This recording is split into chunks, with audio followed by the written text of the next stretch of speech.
என்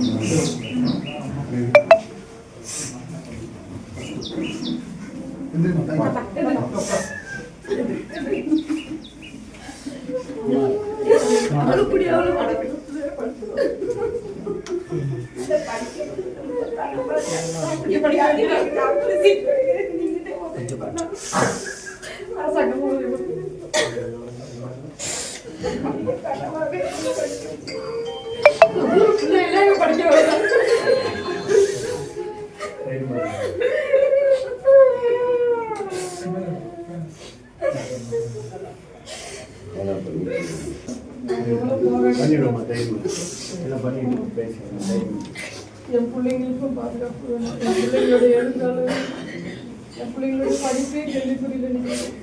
அவங்க நிறைய சொல்லியிருக்காங்க.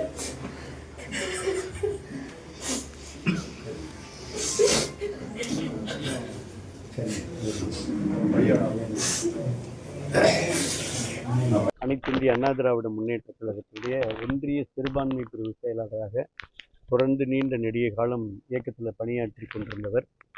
இந்த பகுதியில் பெற்றோர் ஆசிரியர் கழக தலைவராகவும் இருந்தவர். அது மட்டுமல்லாமல் மாவட்ட அளவில் இந்த கபடி போட்டிகளுக்காக துணை நின்று அமைச்சூர் கபடி கழகத்தினுடைய மாவட்ட தலைவராகவும் இருந்து பணியாற்றிய மரியாதைக்குரிய ஜெகதீஸ்வர் அலி அவர்கள், உங்களுக்கு தெரியும், எதிர்பாராத விதமாக ஒரு அதிர்ச்சிக்குரிய சம்பவமாக இந்த இந்த இழப்பு ஏற்பட்டிருக்கிறது. முதல்ல இந்த குடும்பத்திற்கு, இந்த அவரை இழந்து வாடக்கூடிய குடும்பத்துக்கு அனைத்து இந்திய அண்ணா திராவிட முன்னேற்ற கழகத்துடைய சார்பில், மாவட்ட ஒன்றிய கழக சார்பில் எங்களுடைய ஆழ்ந்த இரங்கலை தெரிவித்துக் கொண்டு, இறைவன் அவர்களுக்கு நல்ல மன வலிமை கொடுக்கணும், இயக்கம் அவர்களுக்கு துணை நிற்கும் என்பதை முதல்ல தெரிவித்துக் கொள்கிறோம். குடும்பத்துக்கு, இந்த குடும்பத்தினோடையும் கலந்தாகிட்டோம். இந்த சம்பவத்தை பொறுத்த வரைக்கும் யாராக இருந்தாலும் அவர் எந்த நீதிக்காக நீதி வேண்டும் என்று போராடினாரோ அந்த நோக்கம் நிறைவேறக்கூடிய வகையில் மாவட்ட நிர்வாகம், குறிப்பாக திராவிட முன்னேற்ற கழகத்துடைய காவல்துறை எந்த தயவு தாட்சியம் இன்றி வெளிப்படையான விசாரணை, ஏற்கனவே 4 பேர் கைது செய்யப்பட்டிருக்கிறார்கள்.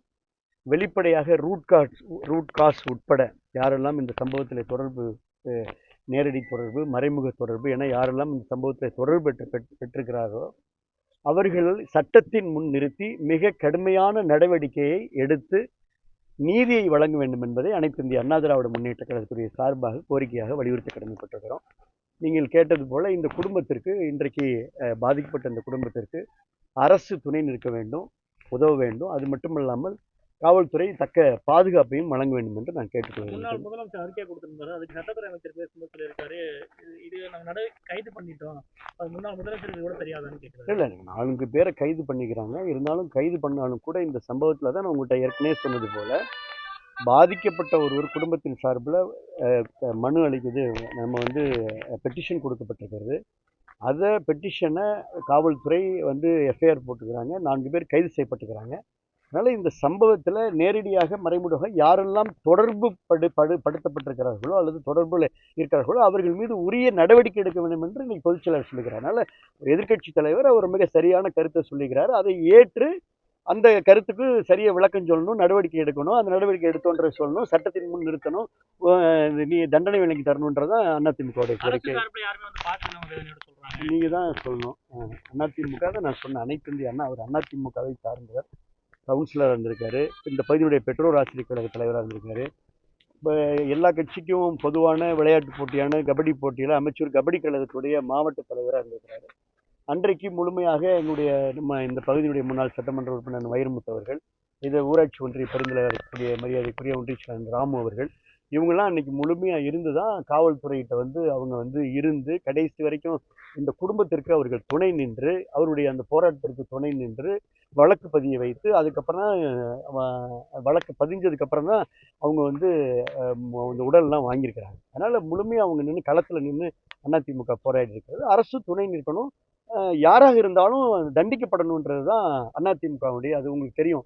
அதிமுகவை பொறுத்த வரைக்கும் குற்றம் சாட்டப்பட்டவர்கள் அல்லது குற்றம் புரிந்தவர்கள் யாராக இருந்தாலும் அவர்கள் நீதி தேவதை முன்னாலே நிறுத்தப்பட வேண்டும், உரிய நீதியை வழங்க வேண்டும். அதில் எந்த சுணக்கமும் ஏற்படக்கூடாது என்பதில் அதிமுக உறுதியாக இருக்கிறது.